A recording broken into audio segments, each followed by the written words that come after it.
బంగారు భవిష్యత్తు కోసం తమ ఆస్తులను, తమ జ్ఞాపకాలను, తమ జీవితాలను త్యాగం చేసిన తరులు ఈ రోజు నందికొట్టు నడిగొట్టు మీద నిలబడ్డారంటే మనసున్న ప్రతి ఒక్క మనిషికి సులుక్కుమంటారు, హృదయం ద్రవించిపోవాలి. 100 రోజుల నుండి ఇక్కడ సత్యాగ్రహం చేస్తున్నా వచ్చి మీ సమస్య ఏంటి, మీకు ఏం కావాలని అడిగిన పాపాన ఒక్కడు కూడా పోలేదంటే చాలా దుర్మార్గం.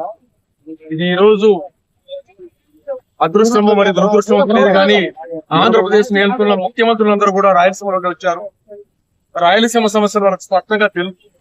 శ్రీశైలం ఏం జరిగిందో తెలుసు. ఈ ప్రాంతాన్ని ముంచి నీళ్లు కిందికి తీసుకుపోతున్నారు.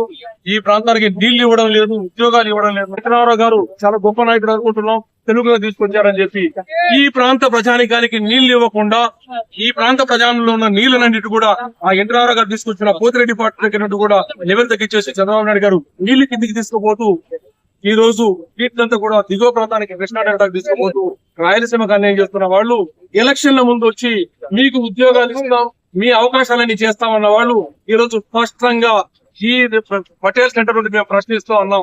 మీరు ఏం సమాధానం చెప్తారో చెప్పాలి. ఈ రోజు మీరు ఎలక్షన్ల కోసం ఒక మాట చెప్పడం కాదు. ఇప్పుడే మిత్రులు చెప్తున్నారు, ఇది 100 రోజులు సత్యాగ్రహం చేయడం మాకు కొత్త కాదు. వైసీపీ ప్రభుత్వం అధికారంలో కూడా 100 రోజులు చేద్దాం. ఆ రోజు కేసులకు ఈ రోజు కూడా బెయిల్ కోసం తిరుగుతూ ఉన్నాం. మరి ఆ రోజు ఆ ప్రభుత్వం కేసులు పెట్టింది, ఈ రోజు ఈ ప్రభుత్వం కూడా ఈ రోజు మనం ఇక్కడ నిలబడిన దాని మీద మన కేసులు పెట్టొచ్చు.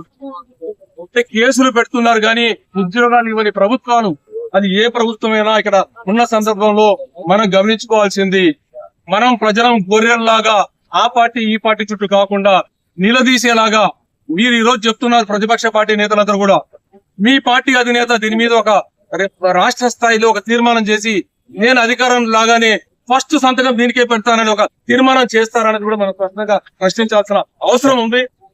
శ్రీశైలం వల్ల ఈ ప్రాంతానికి ఆంధ్రప్రదేశ్ కింద వెలుగులు చిందించిన సందర్భంలో ఆంధ్రప్రదేశ్ లో వచ్చే వేకెన్సీస్ అన్నింటిలో కూడా ఇమీడియట్ గా తక్షణమే ఈ నిర్వాసితులకు కూడా ఉద్యోగాలు ఇచ్చేలాగైతే 1 సంవత్సర కాలంలో ఉద్యోగం ఇవ్వచ్చు. ఆ దిశగా చంద్రబాబు నాయుడు గారు కార్యక్రమం చేపట్టాలని చెప్పి ఒక ప్రధానమైన డిమాండ్ ముందు ఉంచుతున్నాం. ఈ కార్యక్రమాలు చేపట్టకపోతే ఈ పార్టీలకు వ్యతిరేకంగా ప్రత్యేక రాజకీయ వ్యవస్థ కోసం పోరాటే కార్యక్రమానికి అన్ని తోడవుతున్నాయి. ఎప్పటికైనా గ్రహించుకొని వీళ్ళకి పాత్రగా నిలబడాలని చెప్పి తెలియజేసుకుంటూ అంతవరకు పరిస్థితి రాకుండా చంద్రబాబు నాయుడు గారు మేల్కొని ఈ నిర్వాసితుల పట్ల ఉద్యోగాల అవకాశాలు ఇవ్వాలని చెప్పి కోరుకుంటూ ఈ అవకాశం ఇచ్చిన నిర్వాసితులు పచ్చని పంట పొలాలు సౌభాగ్యంతో కలకలలాడే ఊళ్ళు మా ఉప్పాదులు జ్ఞాపకాలు త్యాగం చేశాం. చెట్టుకొకరు పుట్టకొకరు చెల్లా చెదురైపోయాం.